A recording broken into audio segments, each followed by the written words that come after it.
Selamat malam Bapak Ibu dan saudara-saudara yang dikasihi oleh Tuhan Yesus.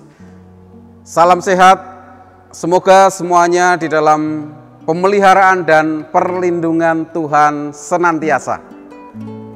Pada saat ini kita akan bersama-sama mengikuti untuk Rima edisi yang terakhir. Setelah kita mengikuti Rima edisi 1 sampai dengan yang ke-19, semoga kita mendapatkan hal-hal yang memperbarui iman kita, mendorong iman kita bertumbuh, kita semakin kuat, saling mendorong dalam kasih, saling menguatkan satu dengan yang lain. Dan pada saat ini saya akan menyampaikan Rima edisi yang terakhir. Oleh sebab itu, mari kita bersama-sama berdoa. Bapa kami yang di surga, kami mengucap syukur untuk setiap penyertaan, pemeliharaan-Mu, sehingga kami boleh bertemu pada kesempatan malam hari ini untuk bersama-sama merenungkan firman-Mu. Biarlah kuasa firman-Mu dapat menolong kami, agar iman kami terus bertumbuh, terus kuat, terus berharap, dan menyandarkan pengharapan kami hanya kepada-Mu ya Tuhan. Kami serahkan waktu dan saat kami membaca dan merenungkan firman-Mu di dalam nama Tuhan kami Yesus Kristus. Amin. Kita akan membaca firman Tuhan yang terambil dari 1 Samuel 17 ayat 23 sampai 24 serta ayat 37. Saya akan membacakannya untuk Bapak, Ibu, dan saudara-saudara sekalian. Demikian firman Tuhan.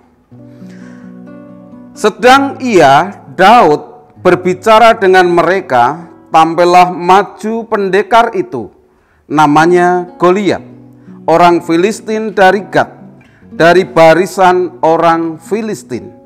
Ia mengucapkan kata-kata yang tadi juga, dan Daud mendengarnya.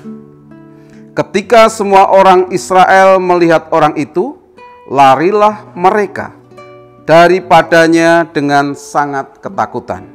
Ayat 37, pula kata Daud, Tuhan yang telah melepaskan aku dari cakar singa dan dari cakar beruang, Dia juga akan melepaskan aku dari tangan orang Filistin itu. Kata Saul kepada Daud, pergilah, Tuhan menyertai engkau. Renungan pada malam hari ini dengan tema melukiskan keberadaan Allah. Bapak, Ibu, dan saudara-saudara yang dikasihi oleh Tuhan, saya sangat terkesan oleh lukisan yang dibuat oleh anak saya.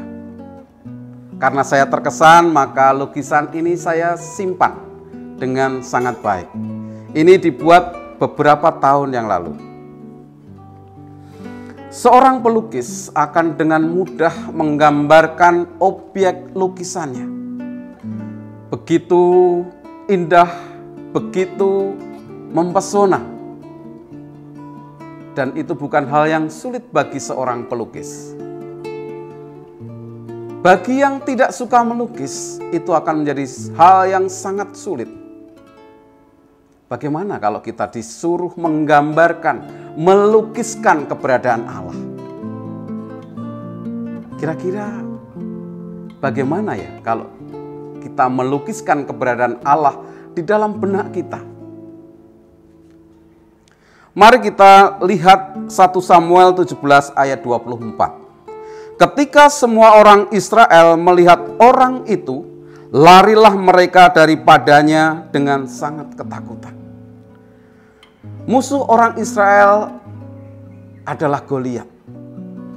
Goliat ini memang badannya besar. Dan ketika mereka membicarakan tentang Goliat, di antara tentara-tentara Israel yang memang sudah takut kepada Goliat, maka bayangan mereka, Goliat menjadi suatu sosok yang sangat menakutkan. Begitu kuat, begitu buas, dan begitu kejam. Demikian setelah mereka terus-menerus membicarakan Goliat, mereka menjadi semakin takut dan membesar-besarkan ketakutan yang ada di dalam diri mereka. Sehingga pada akhirnya mereka melihat Goliat di dalam bayangan mereka menjadi suatu sosok yang akan dengan mudah melumatkan setiap tentara Israel. Jadi mereka takut oleh bayangan Goliat yang mereka buat sendiri. Jadi kedahsyatan Goliat ini diciptakan atau dilukiskan oleh tentara Israel itu sendiri. Dilebih-lebihkan sehingga mereka benar-benar ketakutan menghadapi Goliat sehingga mereka melarikan diri dari Goliat.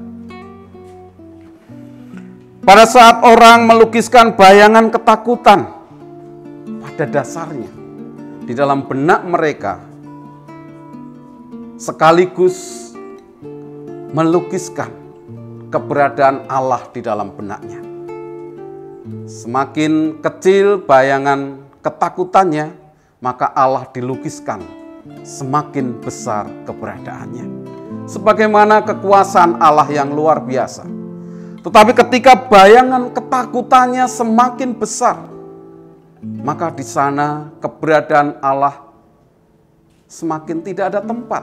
Sehingga Allah terkesan begitu jauh, begitu kecil, begitu lemah.